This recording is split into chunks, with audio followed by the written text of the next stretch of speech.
4 দিনের সফরে আগামী 25 নভেম্বর ঢাকায় আসছেন আইসিসির প্রধান প্রসিকিউটর করিম খান। সফরে তিনি প্রধান উপদেষ্টা ও পররাষ্ট্র সচিবের সাথে সাক্ষাৎ করবেন।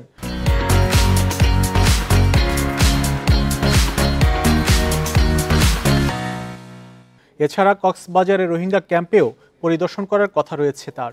বৃহস্পতিবার পররাষ্ট্র মন্ত্রণালয়ের ব্রিফিংয়ে এ তথ্য জানান মুখপাত্র তৌফিক হাসান। পরে তিনি জানান, আইসিসির অফিস দ্য প্রসিকিউটর কর্তৃক প্রস্তাবিত উইট নেম প্রোটেকশন প্রোটোকল চূড়ান্তকরণের কার্যক্রম প্রক্রিয়াধীন রয়েছে। এ বিষয়ে বিভিন্ন মন্ত্রণালয় ও সংস্থার মতামত গ্রহণ করা হয়েছে।